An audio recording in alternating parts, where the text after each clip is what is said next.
saat badai bergelora, ku akan terbang bersamamu. Apa kau raja atas semesta, ku tenang saat kau ada. Lingkupi kami dengan sayapmu ya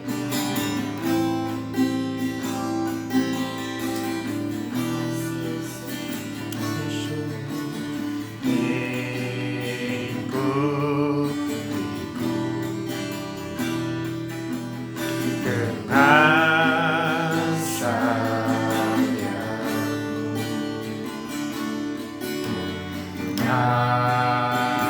naungi, dengan kuasa-Mu di saat badai bergelora,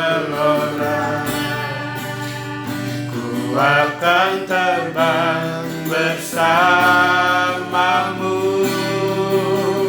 Bapa kau raja atas semesta, ku tenang kau di saat badai bergelora, ku akan terbang bersamamu.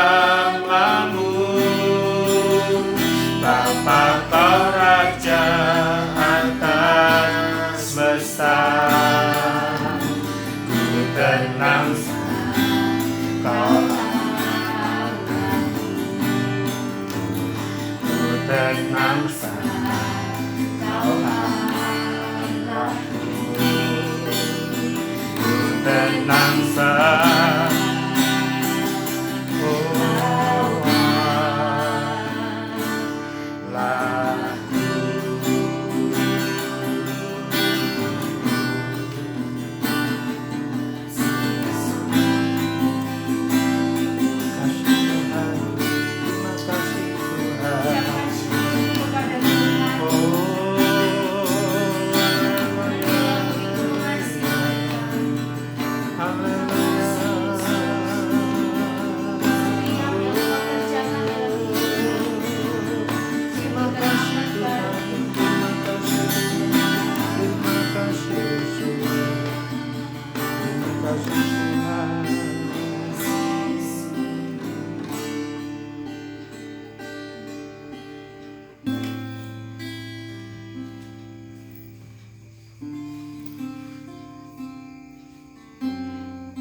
Terima kasih Tuhan, terima kasih Yesus,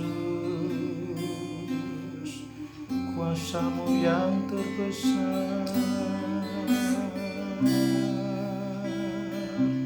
Haleluya. Terima kasih Tuhan, kuasa-Mu terlebih besar. Tuhanku terlebih besar, tak pernah terlambat janji-Mu ya Tuhan, menolong hidupku. Kamu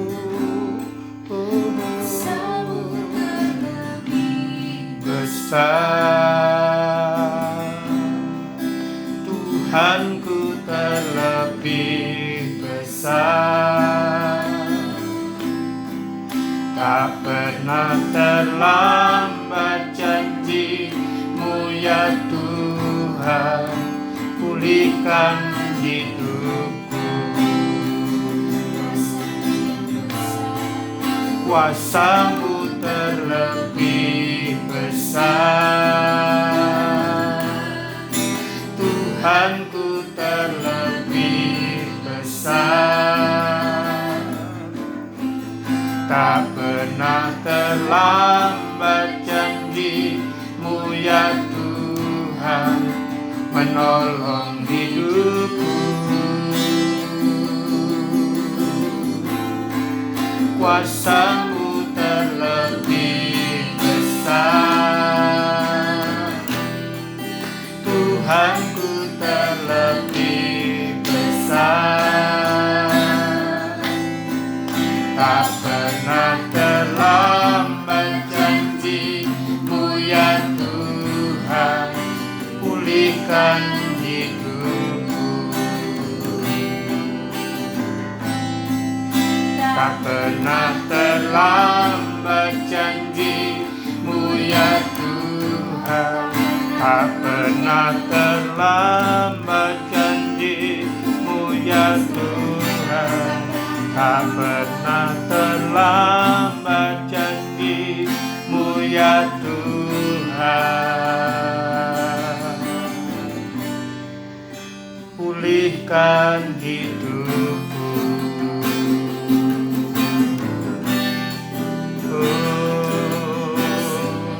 Pulihkan hidupku, pulihkan hidupku Tuhan. Haleluya, haleluya, haleluya.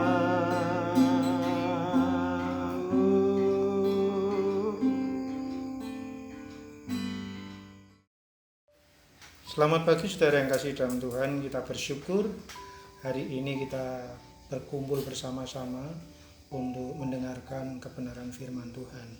Firman Tuhan terambil dari Yohanes pasal 15 ayat yang ke-16. Demikian bunyi firman Tuhan. Bukan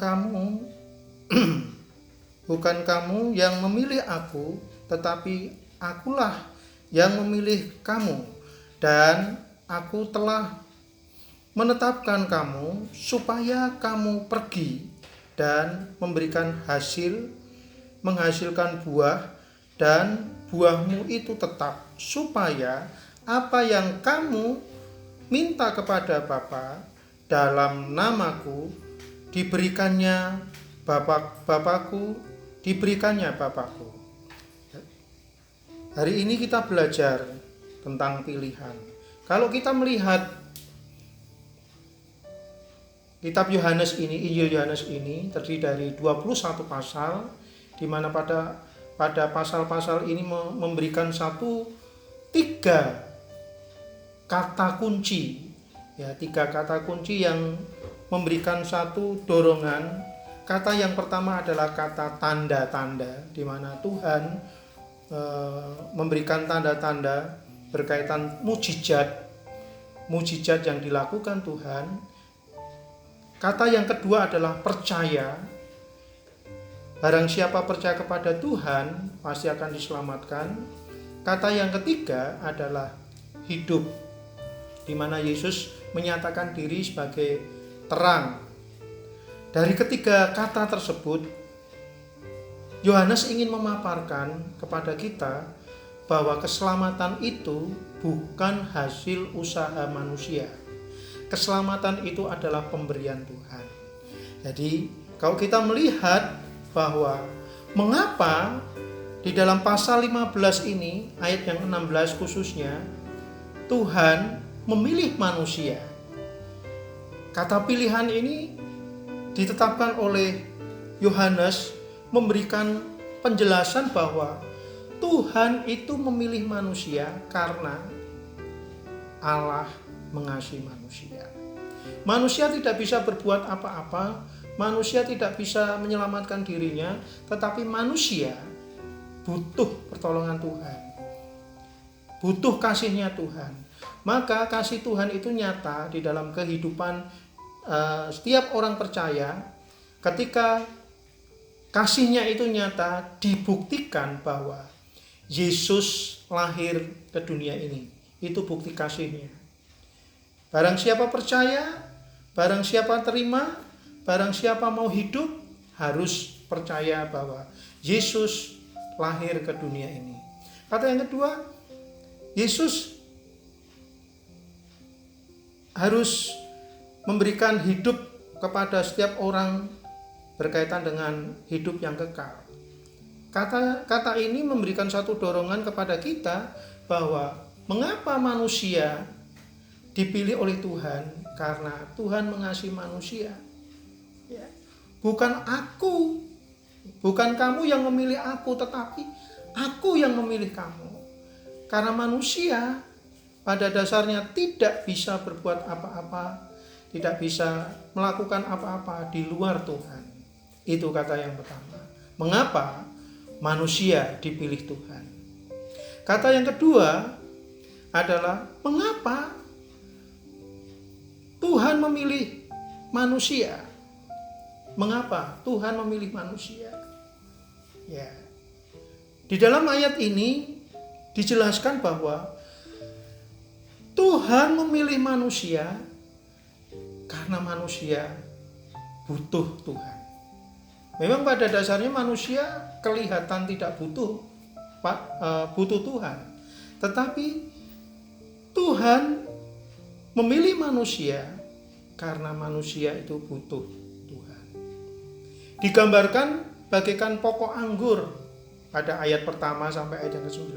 Digambarkan bagaikan pokok anggur di mana kalau pokok itu menempel, ya, pokok itu menempel, maka dia akan menghasilkan buah yang banyak.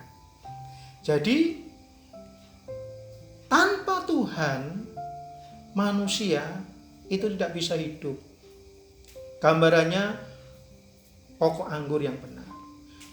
Ya, saya belum pernah ke Israel, tetapi ketika saya baca-baca atau kesaksian-kesaksian di Israel itu ada kebun anggur.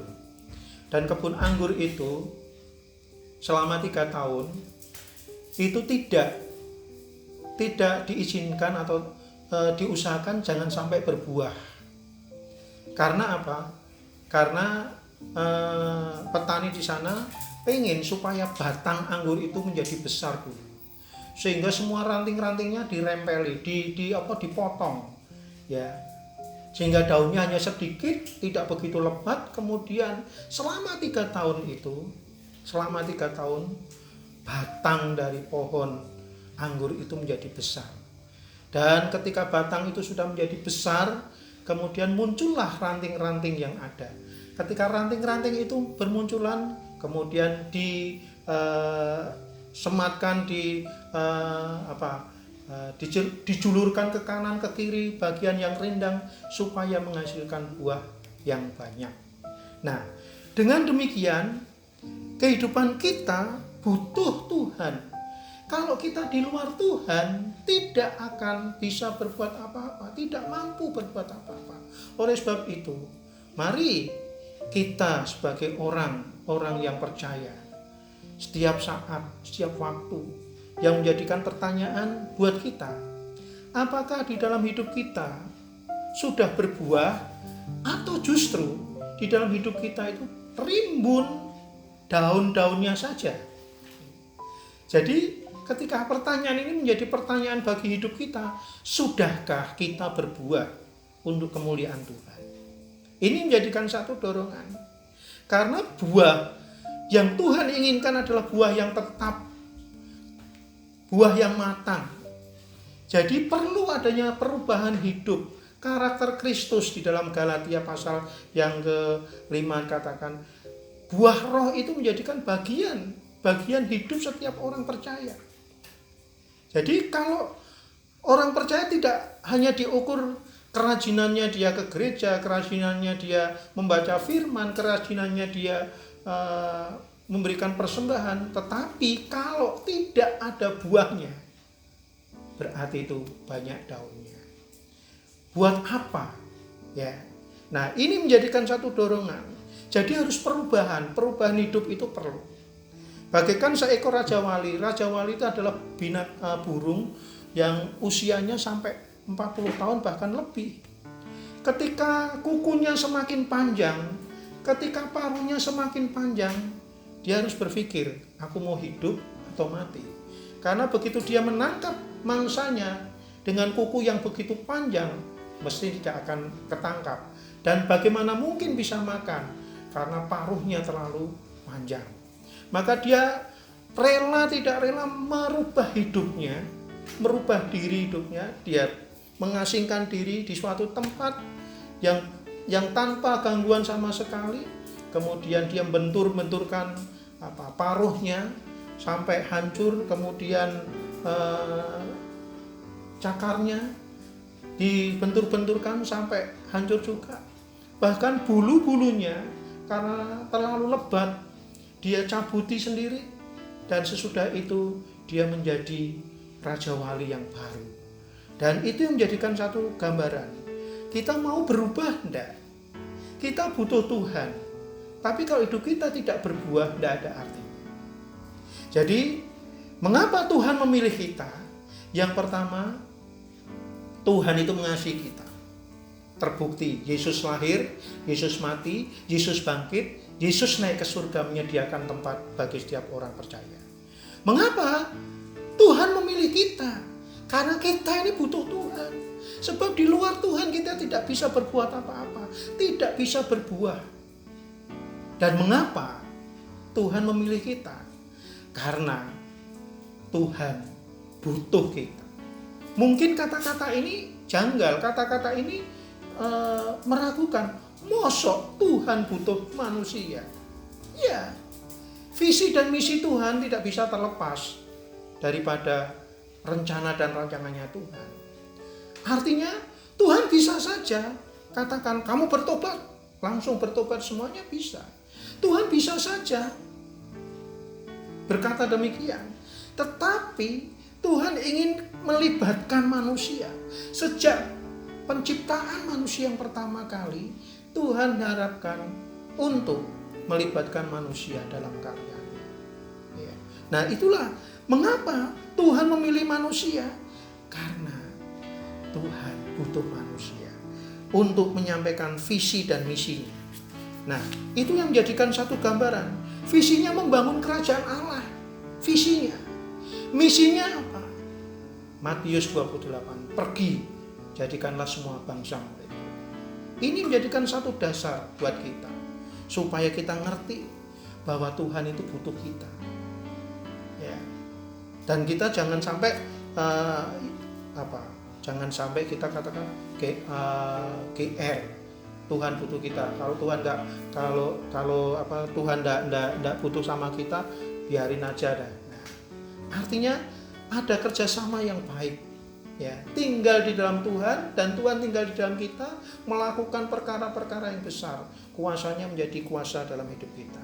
Nah, itu yang menjadikan satu gambaran supaya bumi ini penuh dengan kemuliaan. Kenapa Tuhan butuh kita? Karena kita diharapkan karakter Kristus menjadi bagian hidupnya. Setiap orang yang melihat seperti Rasul Paulus, kitab-kitab terbuka dan mereka melihat hidup orang-orang percaya. Jadi hidup itu adalah pilihan. Kita mau enggak dipilih Tuhan? Kita mau enggak meresponi pilihan Tuhan?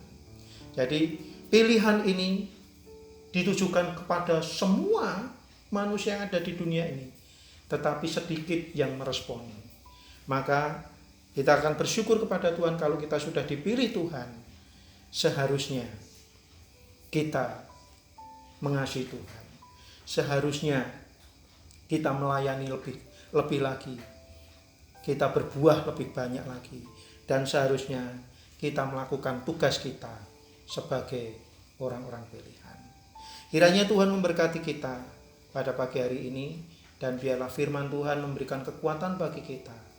Hidup ini adalah kesempatan untuk melakukan pekerjaan Tuhan yang baik dan indah. Amin. Mari kita akan berdoa.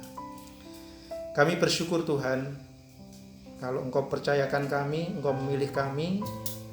Bukan kami yang memilih Engkau, tetapi Engkau yang memilih kami. Dan tujuan Engkau memilih kami supaya kami berbuah banyak, berbuah lebat, berbuah matang. Dan itu menjadikan harapan-Mu ya Tuhan dalam hidup kami. Maka kami pun rela untuk berubah menjadi orang-orang yang berkenan kepada Tuhan. Hamba-Mu telah selesai menyampaikan kebenaran firman-Mu. Kiranya Roh Kudus-Mu terus berbicara bagi kami, dan nama Tuhan dipermuliakan. Terpujilah namamu Tuhan, di dalam nama Yesus Kristus Putra Allah yang kudus kami berdoa. Amin.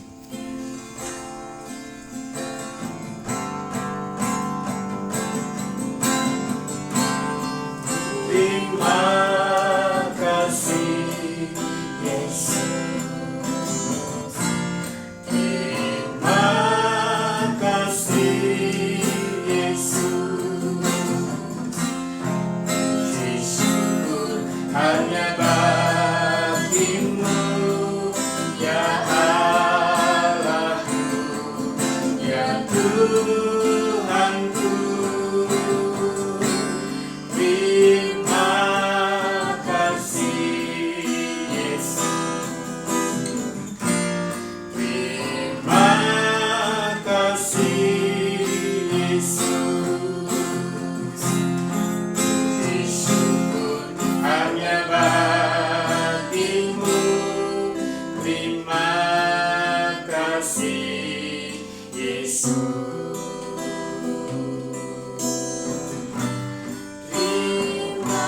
Kita akan mengucap syukur kepada Tuhan. Kalau kita sama-sama diberkati Tuhan, ucapkan terima kasih di hadapan Tuhan. Kiranya berkat daripada Allah Bapa, kasih sayang dan damai sejahtera daripada Tuhan Yesus Kristus, persekutuan yang indah di dalam kuat kuasa Roh Kudus yang senantiasa tetap tinggal dalam hidup kita dari saat ini sampai Maranatha, Tuhan datang yang kedua kali menjemput kita sekalian. Di dalam berkat nama Bapa, Putra, dan Roh Kudus, kita sekalian orang-orang percaya yang sudah diberkati Tuhan bersama-sama katakan terima kasih Tuhan. Amin.